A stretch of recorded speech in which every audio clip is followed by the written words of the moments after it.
알렙리아 안녕하세요. 전 알렙TV의 알렙 목사입니다. 오늘 이 시간은 목회자들의 상담에 관한 이야기를 조금 하려고 합니다.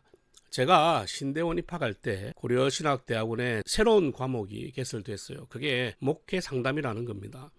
그 당시 이제 좀 갑론을박이 많았어요.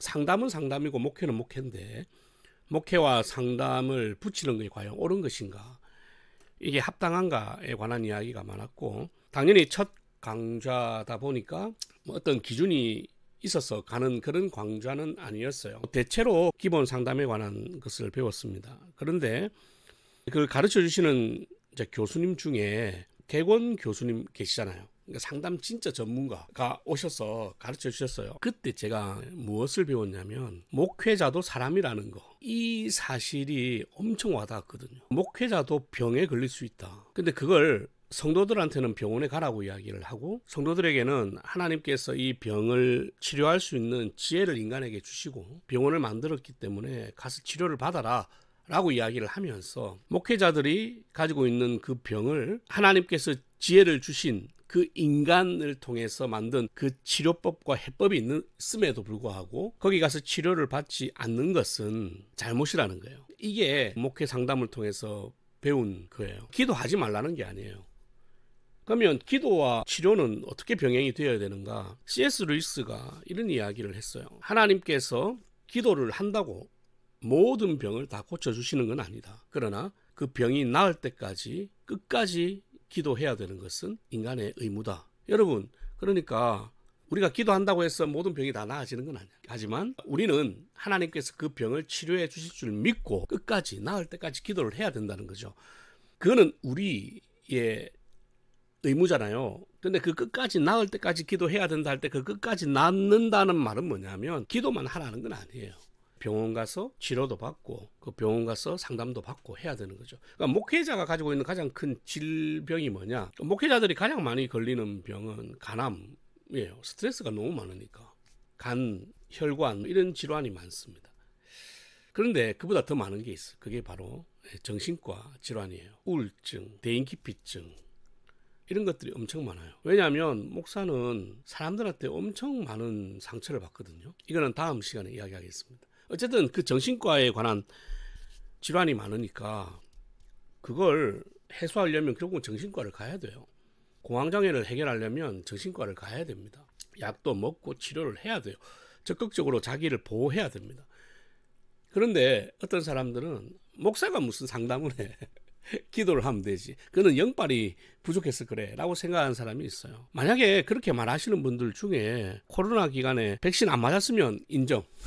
하지만 코로나 기간에 백신 맞고 이런 이야기 하면 그건 틀린 거죠. 여러분, 병은 치료해야 돼요. 기도는 하되 병은 치료해야 된다. 하나님께서 기도를 통해서 치유와 치료를 동시에 주실 것이다. 그러나 결국은 이 치료의 영역은 병원에 해결해야 되는 경우가 더 많다. 그래서 오늘 영상의 결론은 모든 병에 대해서는 우리가 기도를 해야 돼요. 하지만 기도로 모든 병을 치료할 수는 없다. 단 기도로 모든 병은 치유할 수는 있다. 그래서 이 치료의 영역은 병원에 가서 해결해야 되고, 그 해결해야 되는 가장 큰 영역 중에 정신과 질환도 병이다라는 겁니다. 그러니까 우리 목회자 여러분들 아프시면 가세요. 빨리 가야 약을 안 먹어요. 상담으로 끝낼 수 있어.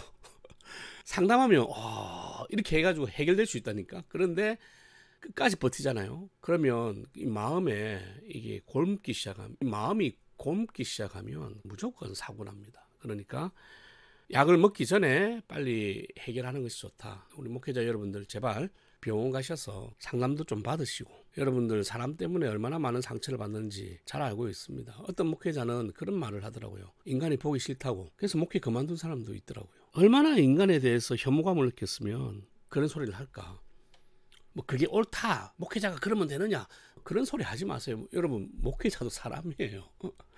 목회자 아픈 것이 잘못이라면 그 때린 놈에 대해서는 왜 이야기 안 해? 그냥 목회자는 때리면 무조건 맞아야 되느냐? 맞아야겠지. 근데 아픈 건 어쩔 수 없는 거잖아. 때리면 맞아. 하지만 아프잖아. 그거는 뭘 하면 안 되는 거예요. 그 치료를 받아야지.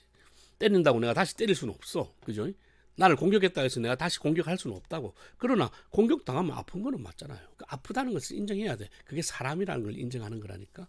목회자가 자기가 계속 사람이라는 것을 인정하고 빨리빨리 치유하고 치료할 수 있도록 노력해야 돼요. 그래야 오래 사역하고 건강하게 사역할 수 있습니다. 그러니 목사님들이 아플 때 병원 좀 보내주세요. 여러분들 스스로 가는 사람도 있는데 못 가는 사람이 더 많아요. 여러분 볼 때는 많이 안 아픈 것 같아 보여도 진짜 속으로 아픈 사람들 너무 많습니다. 대형교회 목사님들 간혹 갑자기 은퇴하잖아요.